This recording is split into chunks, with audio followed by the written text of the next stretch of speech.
Welcome, all of you. I promised you this morning that I'm waiting for some input from the government on the issue of violence, and then we'll be able to give you my comments. At the outset, I may regret to say that there has been no response from the government. In a constitutional government. And mind you, Indian democracy has the inner strength. Indian constitution has the inner strength to see that everybody is brought in line to obey the constitution of India and observe the rule of law. That's all what I have to communicate to you now for the time being. Thank you.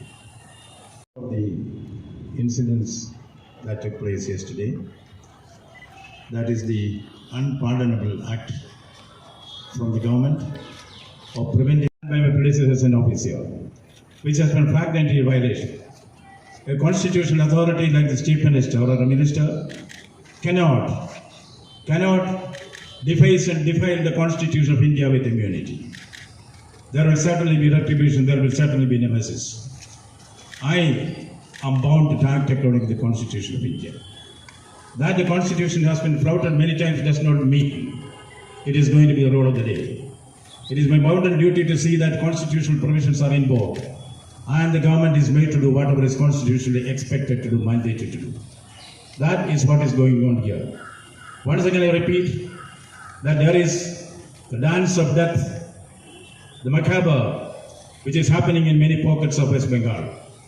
During the Panchayat election, saw it with my own eyes. I was in the field.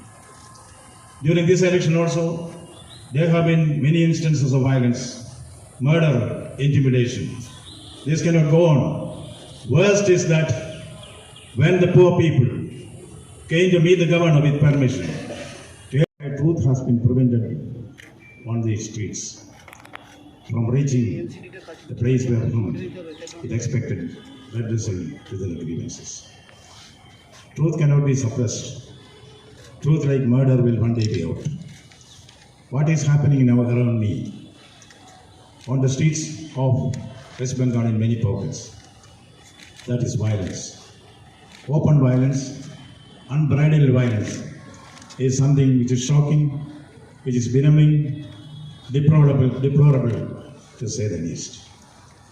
Yesterday, I gave permission to the victims of violence in the field who came from various parts of Bengal to meet me in the Raj Bhavan and air their grievances.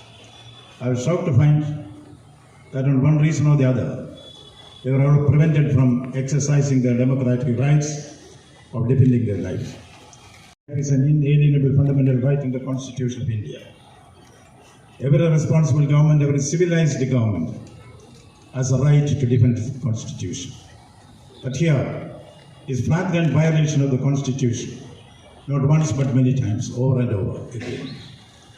To be specific, under Article 167 of the Constitution of India, it is mandatory, underlined mandatory, for the Chief Minister of a state to give reports and information to the governor whenever it is called for. The Constitution also lays down that the governor has got a right and a duty to suggest to the Chief Minister to place before the Council of Ministers any matter which the governor in his wisdom finds worth presenting before the Council of Ministers. This, truth like murder will one day be out. I would like to be a people's governor, therefore I went to see them. I spent time with them. What I heard was the deep pangs of innocent people who were at the gunpoint of the goose. This does not bring credit to any civilized government. Government has to do its duty. If government fails to do its duty, the Constitution will take its own course. I will once again repeat, howsoever high you think you are, the law is above you. That is the situation that is there, prevailing in Bengal now. I, as a humble governor, will exercise all my obligations and duties to the Constitution, boldly, fearlessly, timely, I will intervene where intervention is required.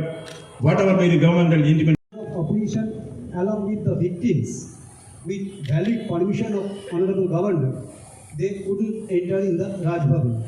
And before the gate of Raj Bhavan, they have been blocked by proactive police. And you also wanted the report from Chief Secretary and Home Secretary of the state. What is the outcome about the situation? wait and watch.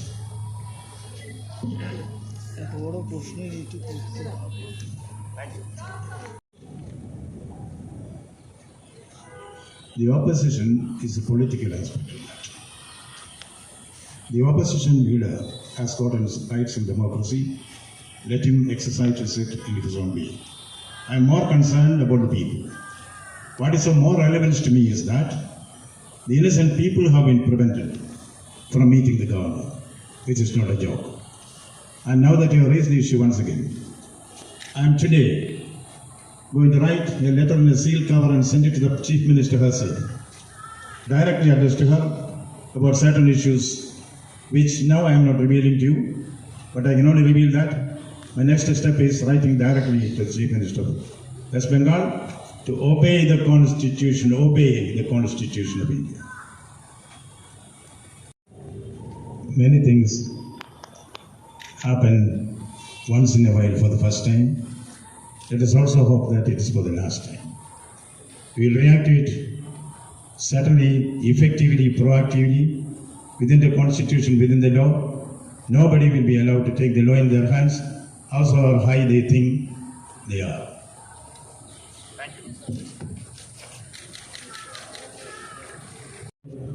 आ नहीं सकते इधर।